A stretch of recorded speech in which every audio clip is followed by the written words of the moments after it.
Darkseid is dead. Long live Lex Luthor. Once, long ago, Lex's father took him out hunting. Only a boy, he got lost and fell down a well. His dad did find him, but the man refused to rescue his son. Only the weak ask for help. The strong find a way to succeed. Dropping a rope down, he forced the boy to climb out of the well on his own. In the present, on Apocalypse, Luthor is led to a village by a woman named Ardora. She explains how these people have lived with nothing but despair and suffering at the hands of Darkseid. Now there is an opportunity for change. For the first time ever, her people have hope. Luthor asks what they expect him to do, and Ardora explains that while Darkseid is dead, there are still those who enforce his rule. With his new Omega powers, they can free many others, and kill anybody who stands in their way. Ardora may not believe in Lex, but her people do, and that's enough. Luthor asks why he needs her when these people will follow him, but when he tries to use his powers, his body explodes, and the man nearly falls to his death. This reminds Luthor of a confrontation he once had with Perry White. He wanted the Daily Planet editor to pull a story, but Perry was not intimidated by Luthor. Lex told the editor of how his father used to take him hunting, but asthma always made this an impossible task for Luthor. He couldn't hold his breath to steady a shot, and his wheezing always scared away the animals. He then shows Perry some various headlines highlighting Lex's corporate career, acquiring, gutting, and selling off rival companies. These are Lex's conquests. These are his kills. This is how Luthor hunts. And if Perry refused to pull that story, Lex threatened to kill the Daily Planet too. Unimpressed, Perry spat in Luthor's face, and Lex, enraged, tried to strangle the editor in response. His lawyers managed to stop Luthor, and the assault led to him calling things off.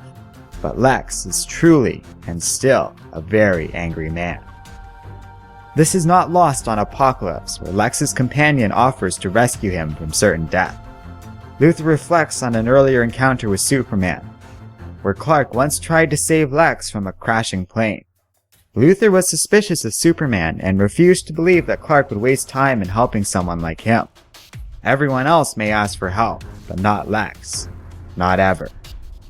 In the present, Luthor restates these words: only the weak need help, and he refuses to take Ardora's hand. She begs for him to let go of his anger, to let go of his past, but he struggles with this. He finally accepts her help, but it is too late. Both of them end up plummeting towards the ground.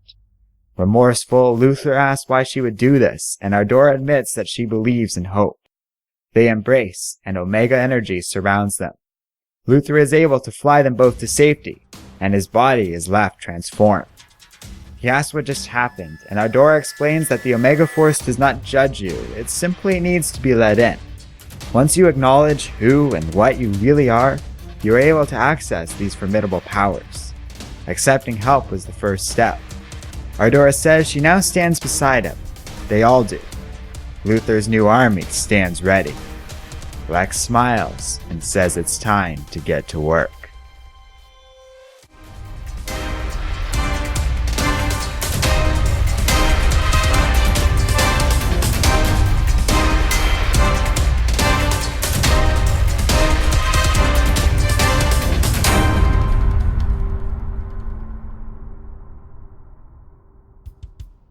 Hello and welcome to Comic Island. My name is Arden, and this is my recap and review of the Darkseid War, Lex Luthor number 1. So, for a good while now, Joey has been covering this Darkseid War, and he's been doing a great job, featuring reviews with excellent sound effects, editing, and some pretty stellar voice work. Overall, it's been a thoroughly impressive effort that I've personally really enjoyed.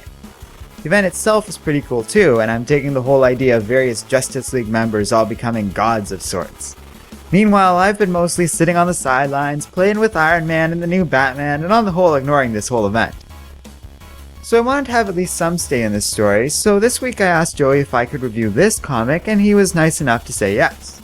So here I am with my first, and likely only foray into the Darkseid Wars.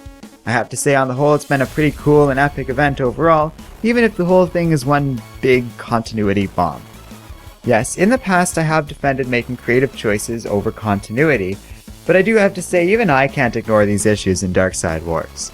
The problem isn't that this story is lax on continuity with other DC titles, it's that we have all these big, cool changes happening to the Justice League here, which fly in the face of practically every other DC comic going on right now, especially with the stuff going on with Superman and Batman in their own solo series.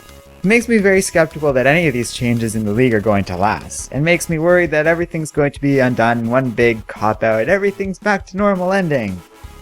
Ah well, let's just ignore this inevitable end to all of this fun and focus on the comic at hand. I did enjoy this Lex Luthor comic, but I have to say I was a bit disappointed. This is a rather empty comic. It's cool, and I love the Darkseid powered Luthor, but man does this comic feel very short and simple. It's a whole lot of flashbacks and posturing, and very little actually happens here. I could basically summarize the entire plot of this comic as Lex Luthor versus a cliff. Now that being said, while this comic is light on content, what little content we do get is rather good. Luthor's character is nicely explored here, and it's really exciting to see Luthor all powered up and with an army at his disposal. I really like that ending, and it's kinda cool.